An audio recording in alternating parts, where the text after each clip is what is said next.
Blog Talk Radio.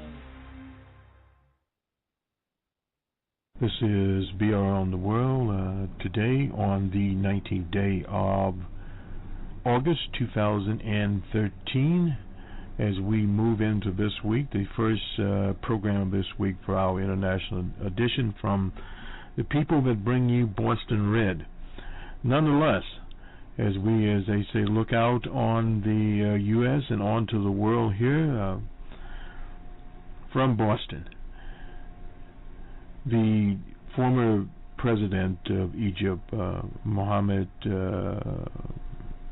Mubarak, will be freed in a number of days. In other words, the Egyptian military is playing one in, one out.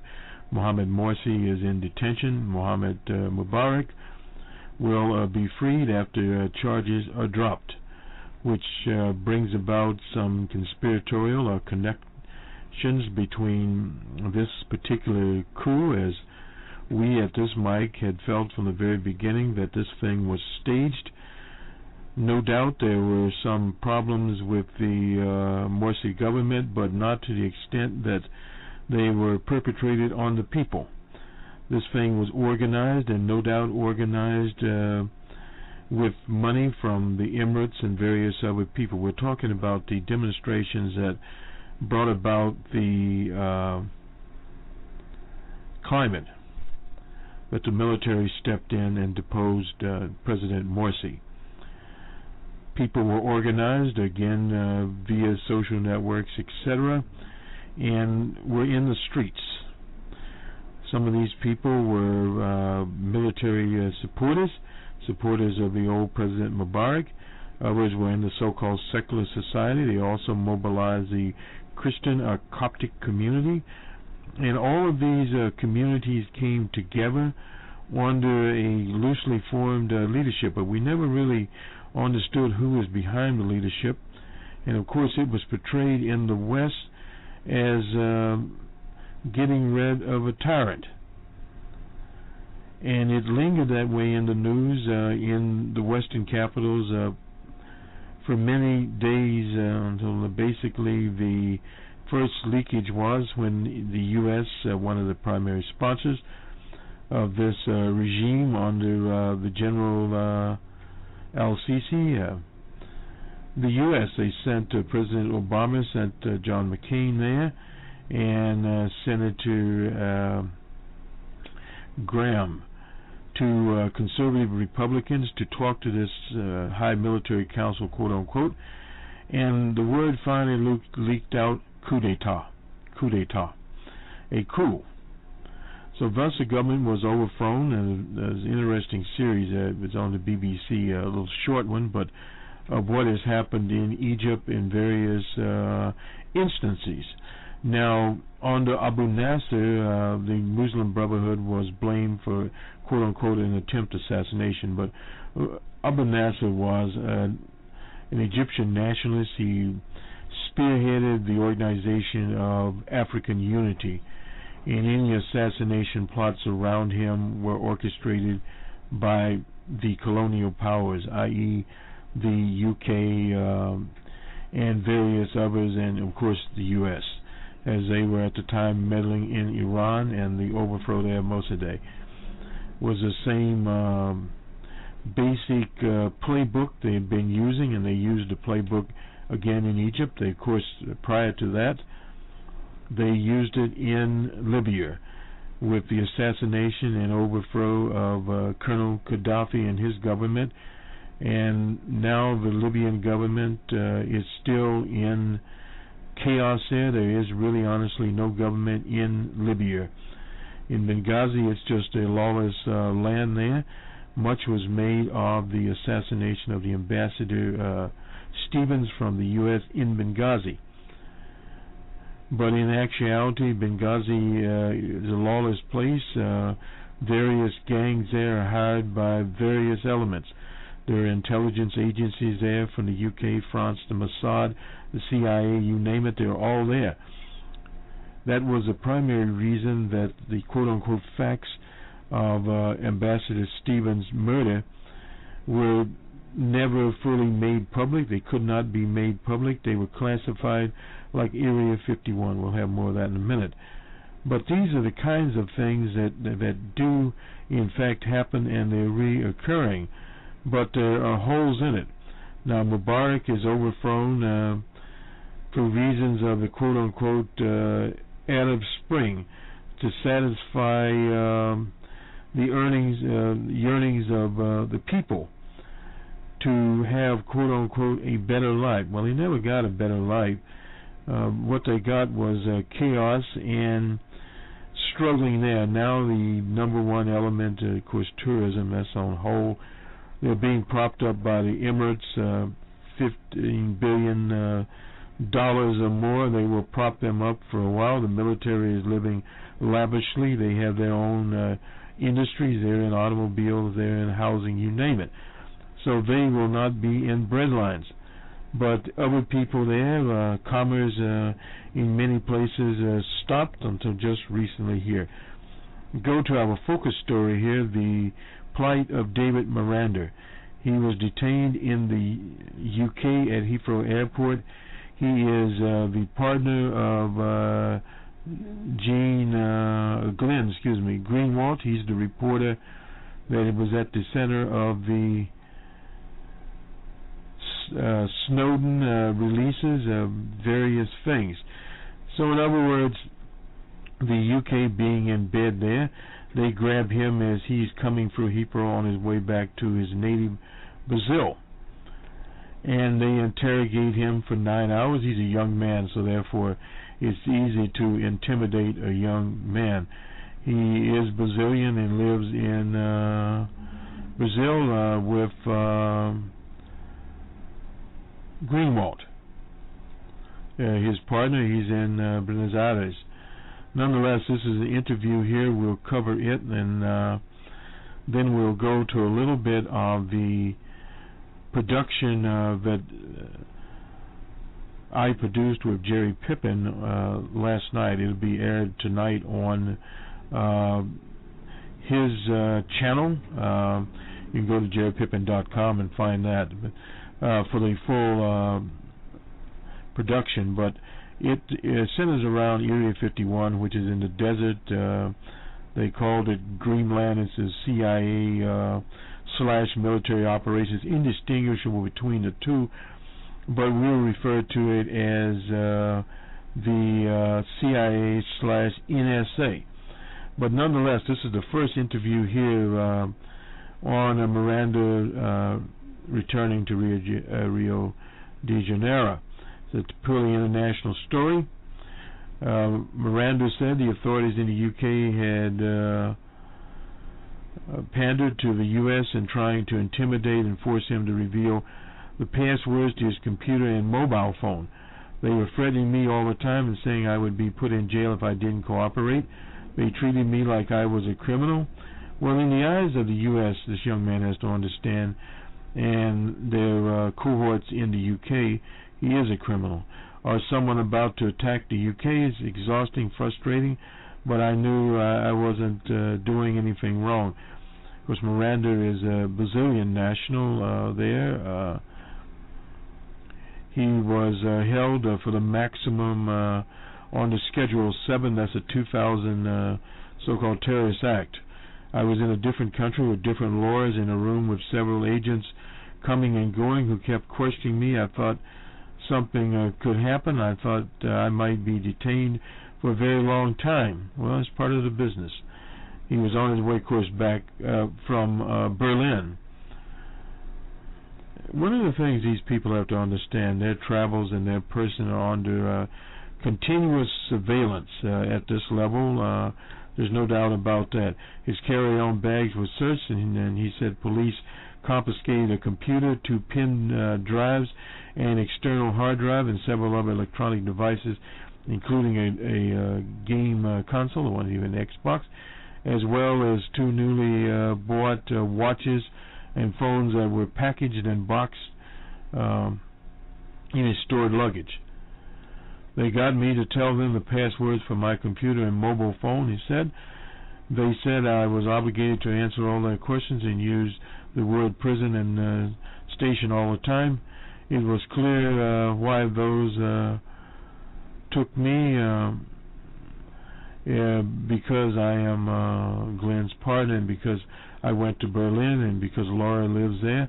She's working on a production there, but I don't have a role. I don't look at documents, and I don't even know if was documents that I was carrying.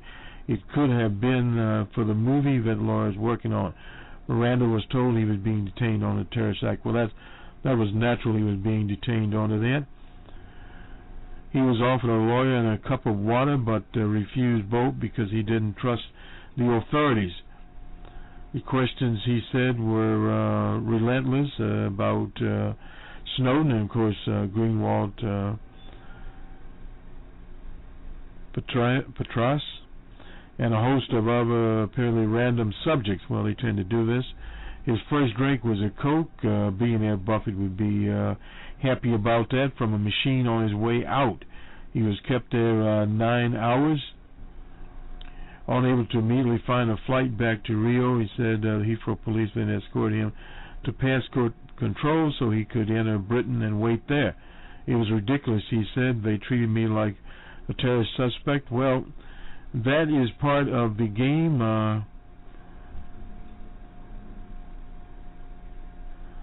And he was speaking from the couple's home in Tijuca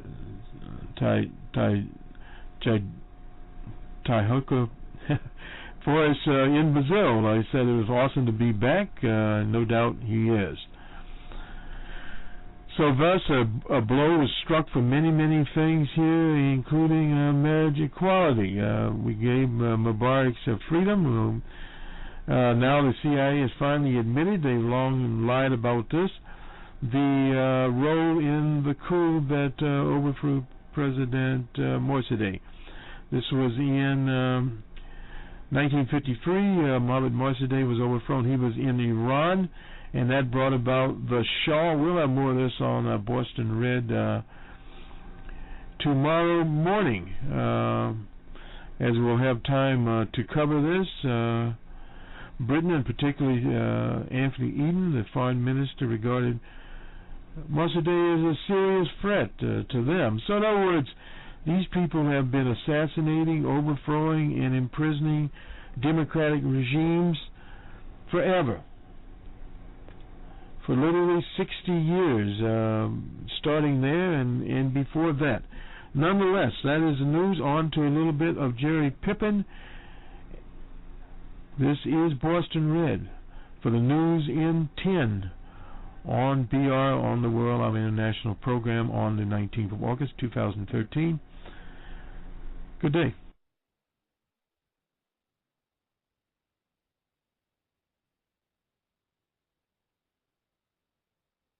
Well, they kind of admitted that Area 51 exists.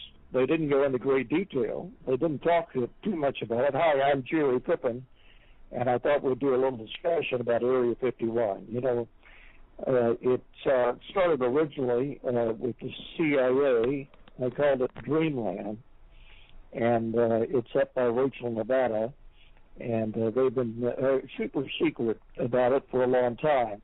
Now, why the Defense Department would suddenly decide that they would even admit to exist when they denied it all these years is up for conjecture. I have sources who seem to think that there's some sort of lawsuit going on behind the back that had not been made to public yet, in which some of the employees died in harm's way at Area 51, and they have to answer the lawsuit. As you know, I've done several shows about Area 51 over the years, and they've been a lot of evidence, and more than just a little, that it was a super secret operation. They do all kinds of things there that really are not very ethical, and they pick you up and they dump you out in the desert if you're not careful.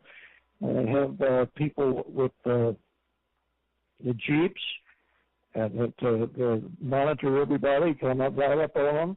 They have a fence. As long as you don't step your foot across that fence, everything's okay. As soon as you do that, they descend on you like a bunch of locusts. And they have been out of their way over the years to really, really work on that secrecy, even though they haven't been very successful. When you stop and think about it, everybody knows about Area 51 these days, or at least suspects something that's been going on.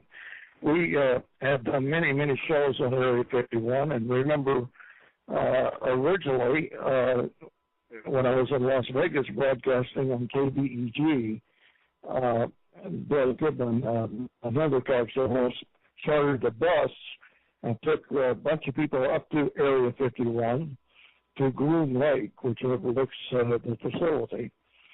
And they didn't bother him too much, but we did trail him. And when I say trail him, you have the shadows as they follow you. You can see them in the shadows. They have usually it's a whacking hat, the private security guard, but there's others work under contract as well. And what we have done over the years is talk to many people who actually know a lot about Area 51. And if you want to go over to our website at jerrypippin.com and enter Area 51, you'll find out that there's quite a lot of things going on there, and people seem to know about it. And we've got several witnesses talking to us about a lot of things that have happened there. The question is Area 51 actually something that's extraterrestrial? In other words, do they actually do back engineering of flying saucers and things? A lot of evidence that may be the truth, because all of a sudden, if you took a graph and started making progress on technical things, here from about the late 50s on, suddenly everything really developed very, very fast as far as technical things, including the computer, the chip. We could go on and on about it. And people who are at the A&M, which is located right there by Area 51 at Rachel, Nevada, they say they have all kinds of stories, and sometimes they talk about them. And I've done quite a few shows about that.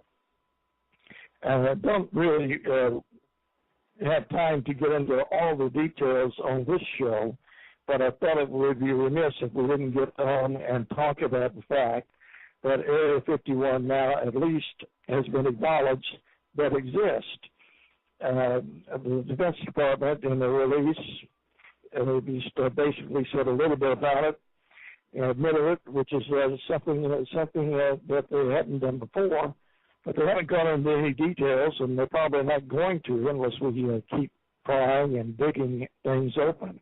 Now, later this fall, as you know, I've been convalescing from a cancer operation, but I'll be back on the air regularly, hopefully by September or October.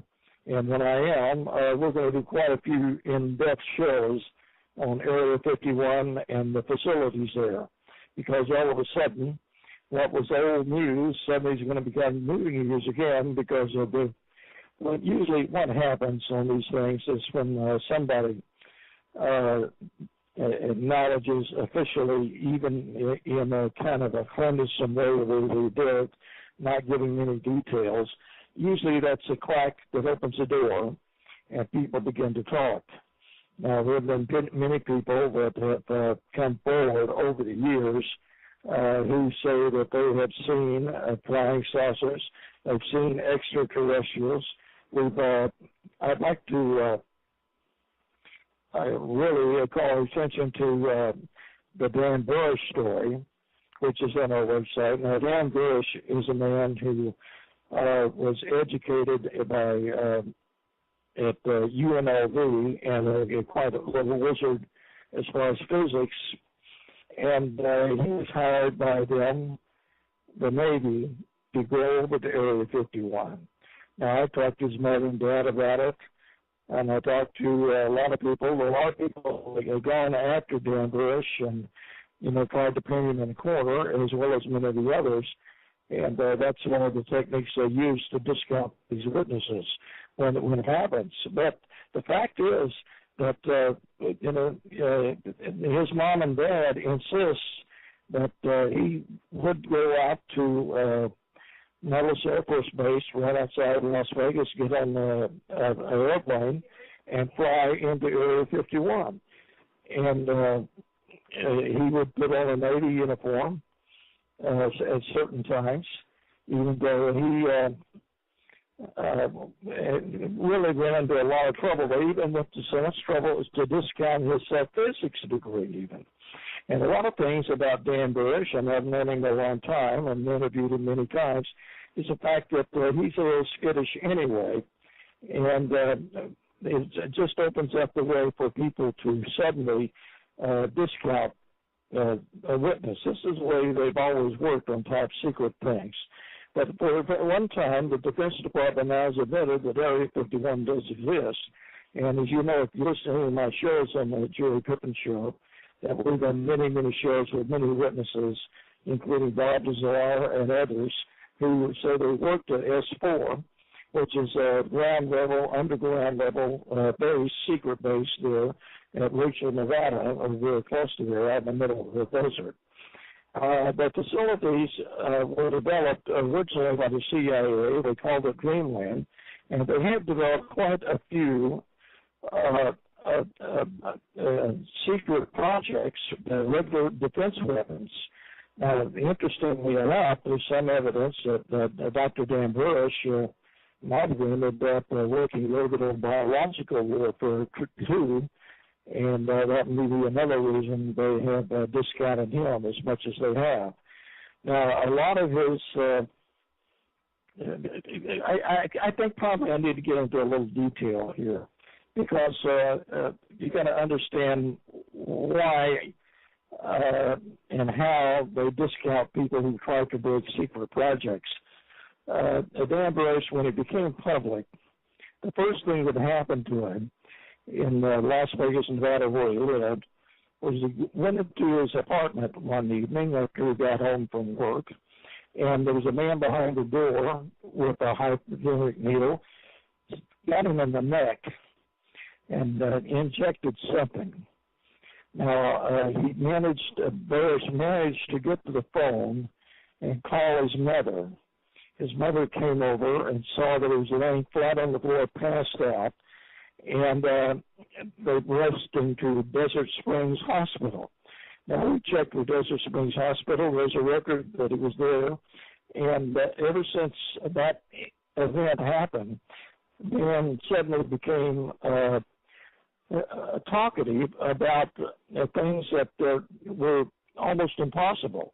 In other words, it seemed to make him appear to be flaky, and he seems to have some sort of chemical lobotomy, so to speak, on blocking out some of the events that happened around Area 51 when he was working there. Now, I want to tell you how they keep these things secret, and use his story as a good one. He was just a regular guy, very smart in mathematics, however, and in chemistry, in fact, the whole science field. And when he was at UNLV, he was given a chance to maybe go to work for CIA or some of the secret operation. It's not clear who he was going to go to work for. But people from SUNY, New York, one of the universities that the CIA, for instance, is famous for using, they sent 7 or 8 people down there to Las Vegas, and they gave him some tests, and then they gave him a degree in physics, and that's the reason he calls his name Dr. Dan Bush. Well, lo and behold, later on when it came public, that degree no longer existed, at least there was no record of it at SUNY, New York.